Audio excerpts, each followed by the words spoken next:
goes to Jake Cuenca from Chris Ramos Jr. of One Music PH. Oh, this is for Jake and JM. You seem to be portraying some quote-unquote psycho characters. Are there any influential characters in film history that influenced your acting for your particular roles right now? Who wants to go first? Me, for this particular role, I really look towards, not really actors, but really like real serial killers. I studied Dahmer. Of course, I studied the Menendez brothers. I studied, but also like, yeah, I think more, not really like other actors, but more like I studied real serial killers for this. Like, but mostly like, kung nakikita niyo yung itsura ko, it's really like, I got inspired by Dahmer. Okay, thank you for that sneak peek. JM, how about you? Sa akin naman po, hindi naman po psycho yung role ko. Pero before, nakagawa na rin ako ng mga psycho roles. And I like Cape Fear, Robert De Niro films. Tapos, I do research din po sa YouTube. Yun. Okay, thank you so much, JM. And now to our writers naman. Were there any crime or mystery thrillers that also influenced your work with this series? Miss Ara? Mga women in the shows, like,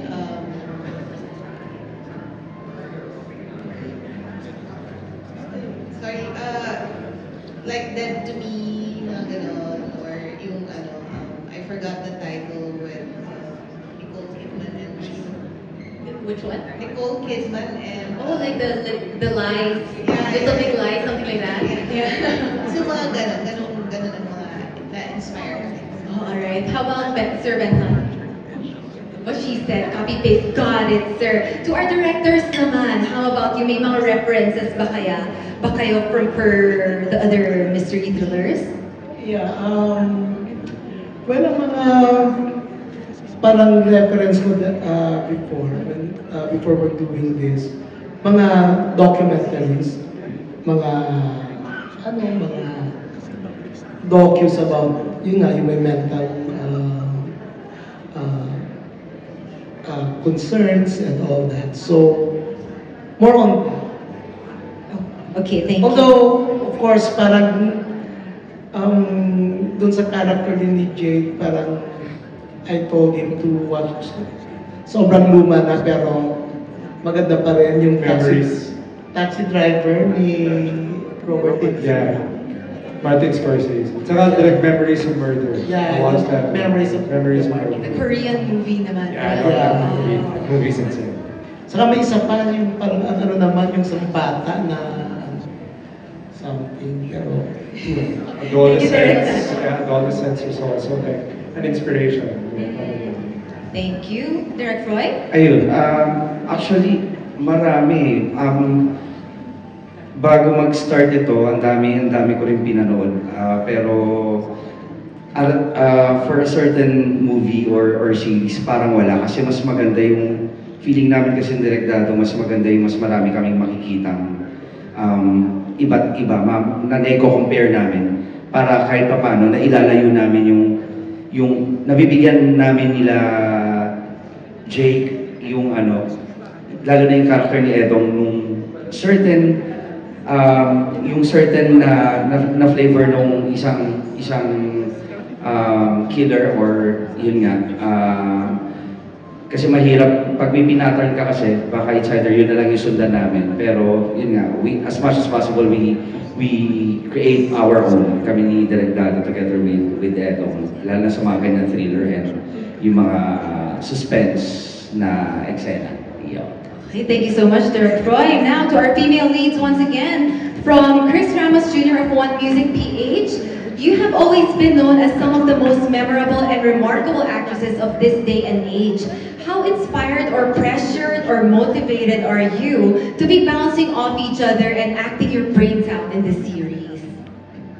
Anyone can go first?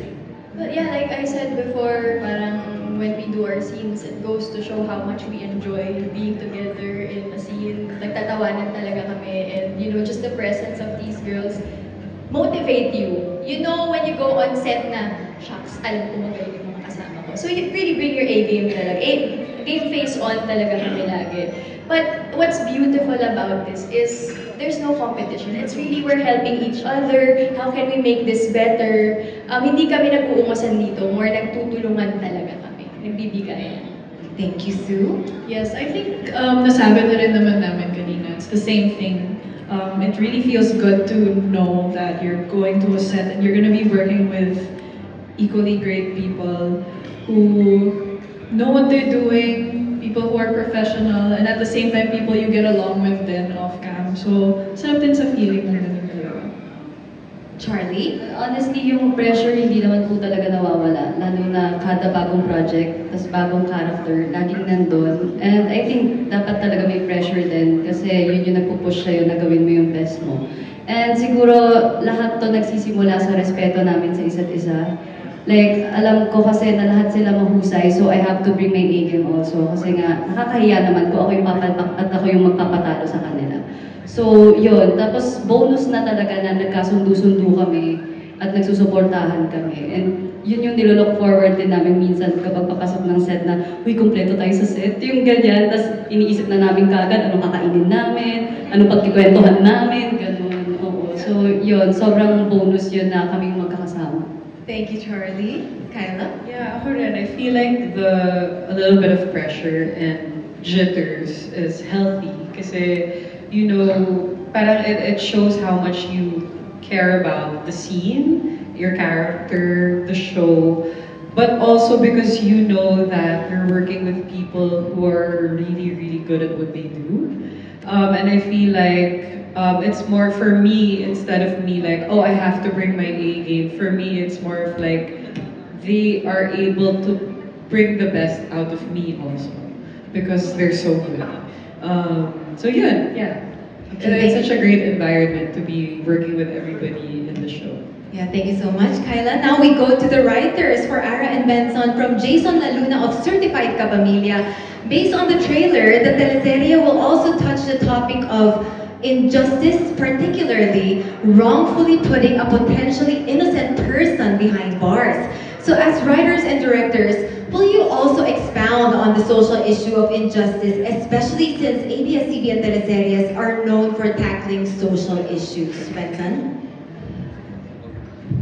Definitely. As storytellers, we find drama most powerful when it reflects the truth. So yung injustice, it's one of the most painful truths in our society, and si Edong, siya isang malungkot na resulta ng yun, injustice. So definitely, you're gonna be seeing more of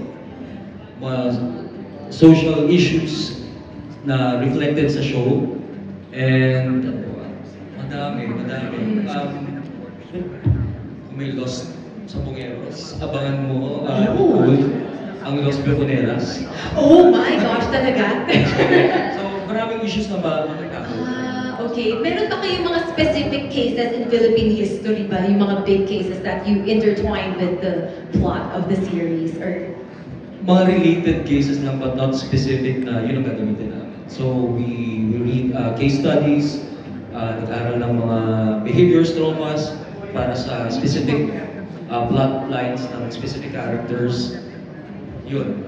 We're really deeply rooted sa research and realism. Of course, we want na pag pinanood yung show, it's grounded, it feels authentic. thank you. Ms. Ara, would you like to add to that? Doon sa subject ng injustice, yun nga, it's not, ipapakita ng show na hindi ganun kasimple. Like, it's clear from the trailer that there was an injustice done kay Edong. Pero mapapakita din na it wasn't simple. Yung mga taong gumawa ng injustice sa kanya ay biktima din ng injustice themselves. Because ang totoong kalaban mo naman is a system na napakalaki at napaka-oppressive. So marami yung binibiktima. So it's complicated. Mapakita nun, hindi siya doon sa Okay, so you really left no stone unturned. Okay, thank you so much for that, Ara and Benson. We have a question for Jake from Janice Navida from Bulgar. To Jake and whoever wants to share their thoughts on this, just raise your hands. Have you been a victim of lies lies, and were you able to forgive the person who lied to you? And what good did it do to you after that? Parang for me, you know, honestly, I'm the type of person who does not like to set people up for failure. You know what I mean? Like I don't like, yeah. So parang if I know that the person's already like, you know, a little bit sketchy or a little bit questionable, I already, go ahead of it. And I don't like to set that person up for failure. Because some people huhulihin mo pa eh. Diba? Or sometimes like they'll wait pa for this person to get mad. For me, I like to avoid that situation and just like, not even give a person an opportunity to make a mistake with me. I just walk away. Yeah. And if that happens, does it deserve forgiveness? I think everyone deserves forgiveness. I think forgiving, like I said this in my interviews in the past, that forgiving is not difficult for me. What's difficult is to forget. But forgiving for me, I mean, honestly, like for me, I don't like to live a life of like hate. I don't like to have a lot of baggage. As you can see, my roles have so much baggage already. So you don't want to have that in real life. Diba? So for me, forgiving is not really difficult to do. But of course, what's left behind are the memories, which is hard to forget. Okay, thank you for that, Jake. Madami ng baggage, huwag na natin dagdagan pa. Tama yan. You're gonna see a lot of baggage on the 17th, guys. What Lies Beneath Netflix? Check it out. Yes, at in-unload na yan ni Jake Cuenca. Does anyone want to weigh in on that question, or are we good? We're good. Okay, the next question goes to Kyla from Janice Navida, once again from Bulgar. From your challenging role in Incognito, how challenging is your new role in this series, and how do you feel when your mom Janice says that you're a better actress than her? She said that? Wow, thanks mom. Just kidding. No, I disagree. Well, I'll answer that first. I disagree. I feel like as my parents, gusto lang din nila ipagmalaki ang mga anak nila, di ba? But we all know my mom is a living legend. I look up to her in all the aspects of my life, not just her as an artista. And having said that, nandito rin ako para ipagmalaki siya. And I'm so proud to be her daughter, and I'm so proud of what she has achieved in the industry, and I can only wish to achieve half of that, So yeah, thanks mom.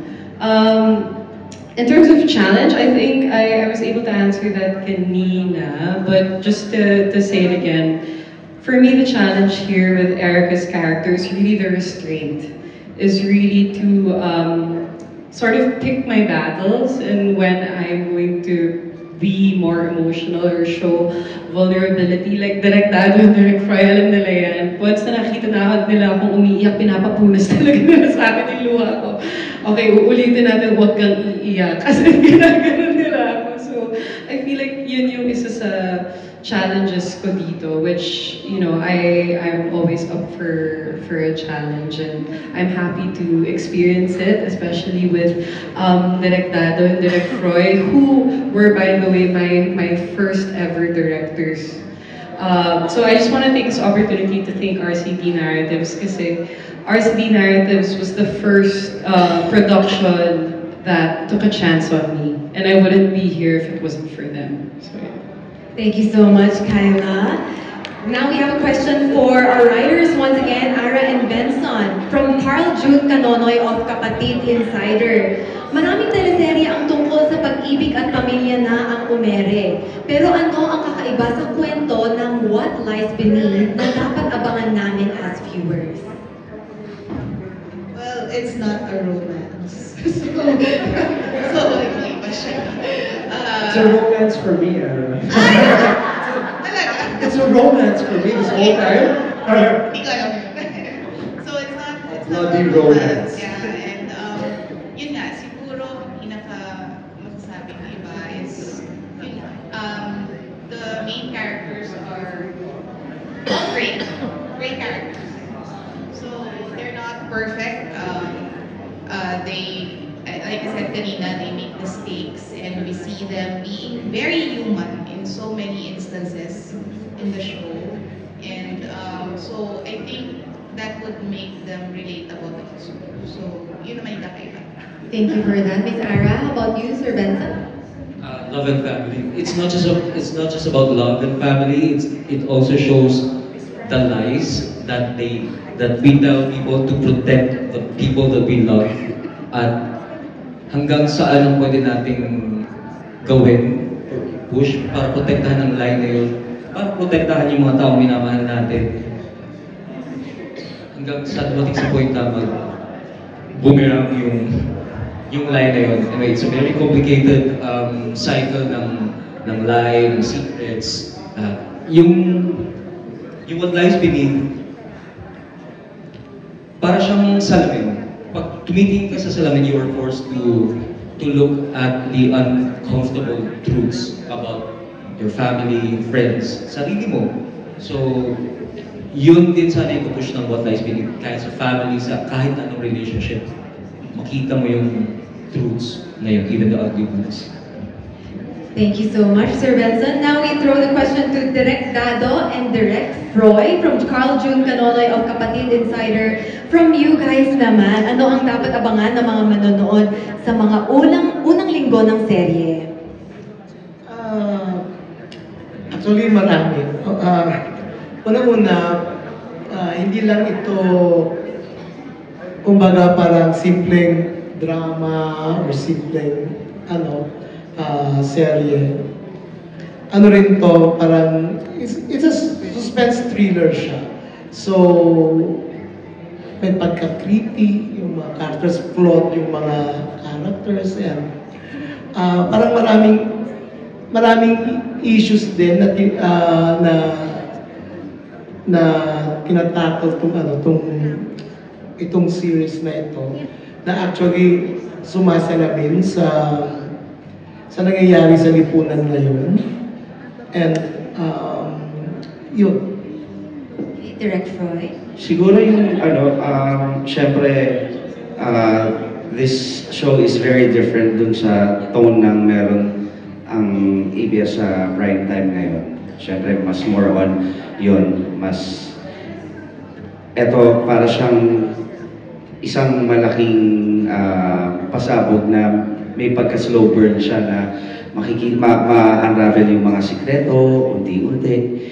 Yung aabangan mo kung ano yung susunod na mangyayari, syempre, pero yun, sa dami ng nangyayari sa kanila, ng mga characters, aabangan mo kung paano sila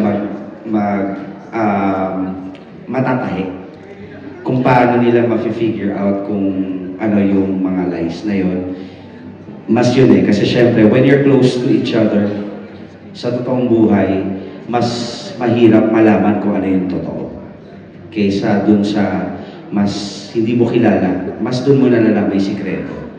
Yung kakilala mo, may hirapan ka para na malaman kung ano talaga yung totoong tinatago niya.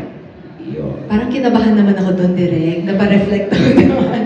Pero since we are already talking to the directors, I would like to extend the question already. It's from Chad Manila Feed. What Lies Beneath seems to explore secrets, truth, and deception. What message do you think the show wants to convey? And what drew you to the story of What Lies Beneath? Direk Dado, you wanna start off? Siguro yung message na gusto i-convey ng show na ito, it's really lalo na sa panahon ngayon na talamak yung nangyayaring injustice, talamak ang fake news, ang kasinungalingan, yung minsan naniniwala tayo sa sariling kasinungalingan natin.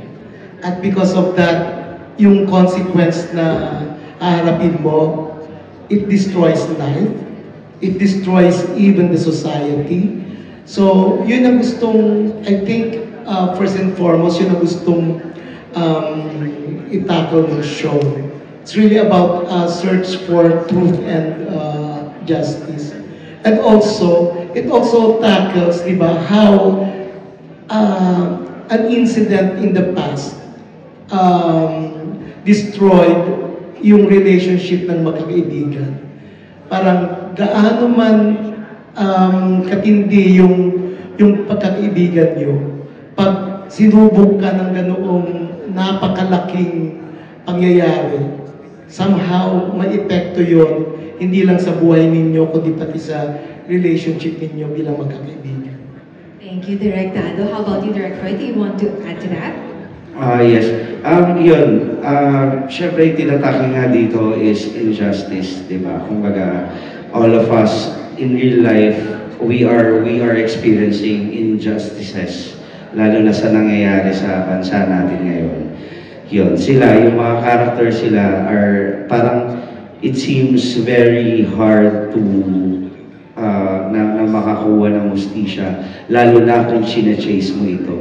Pero, paano makukuha ng hustisya kung pababayaan mo rin, di ba? Will you just be quiet? Will you just let the injustice happen, di ba? Ano yung gagawin mo, di ba? Will you speak out for truth? Or will you speak out, or will you just be quiet and hayaan mo na lang yan hanggang sa maraming tao na yung maapektuhan? Thank you, Direk Roy, and I think that's the perfect ender for our Q&A portion from our friends from the media. Thank you so much for your questions here tonight and for staying throughout the whole duration of our media launch. So to the cast, please invite everyone to watch What Lies Beneath. Let's start with Race.